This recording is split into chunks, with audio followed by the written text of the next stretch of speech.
Release అయిన రోజు నుండి అన్ని చోట్ల ఎక్సలెంట్ కలెక్షన్లతో దుమ్ము లేపుతున్న హనుమాన్ మూవీ పండగ హాలిడేస్ తర్వాత కూడా అన్ని చోట్ల రిమార్కబుల్ హోల్డ్ ను చూపెడుతూ సెన్సేషన్ ను క్రియేట్ చేస్తూ ఉంది. 6వ రోజు తెలుగు రాష్ట్రాల్లో సినిమా 4.5 కోట్లు ఆ పైన వసూలను సాధించే ఛాన్సెస్ ఉన్నాయని భావించిన ఎక్స్పెక్టేషన్స్ అన్నింటినీ కూడా మరోసారి మించిపోయిన సినిమా ఏకంగా 5.57 కోట్ల రేంజ్ లో షేర్ ను సొంతం చేసుకుని దుమ్ము దుమారం లేపింది. ఓల్డ్ వేడిగా 7.40 కోట్ల రేంజ్ షేర్ ను సొంతం చేసుకున్న ఈ సినిమా 13.55 కోట్ల రేంజ్ లో గ్రాస్ వసూలను దక్కించుకుంది.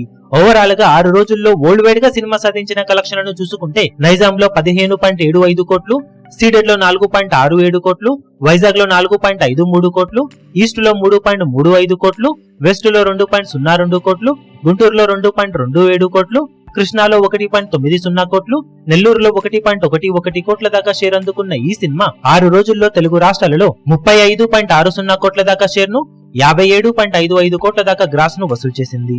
కర్ణాటకలో 6.02 కోట్లు, హిందీ అలాగే రెస్ట్ ఆఫ్ ఇండియాలో 10.75 కోట్లు, ఓవర్సీస్ మొత్తం మీద 16.50 కోట్ల రేంజ్ షేర్ అందుకున్న ఈ సినిమా టోటల్ వరల్డ్ వైడ్ గా 68.87 కోట్ల దాకా షేర్ ను, 129.45 కోట్ల రేంజ్ లో గ్రాస్ ను వసూలు చేసింది. 30.50 కోట్ల రేంజ్ బ్రేక్ ఈవెన్ టార్గెట్ తో బరిలోకి దిగిన ఈ సినిమా ఇప్పటి వరకు సాధించిన కలెక్షన్లతో 38.37 కోట్ల రేంజ్ లో ప్రాఫిట్ ను సొంతం చేసుకుని డబుల్ బ్లాక్ బస్టర్ నుండి ఇప్పుడు ట్రిపుల్ బ్లాక్ బస్టర్ వైపు దూసుకుపోతూ ఉంది. ఇక మిగిలిన రన్ లో కూడా సినిమా లాభాలను సాలిడ్ గా పెంచుకునే అవకాశం ఎంతైనా ఉందని చెప్పాలి. ఇప్పుడు ఈ వీడియో మీకు నచ్చినట్లయితే లైక్ చేయండి, షేర్ చేయండి, ఛానల్ ను సబ్స్క్రైబ్ చేయడం మాత్రం మరవకండి. ఏ చిన్న అప్డేట్ ను మిస్ అవ్వకూడదు అనుకుంటే బెల్ ఐకాన్ ను ప్రెస్ చేయండి.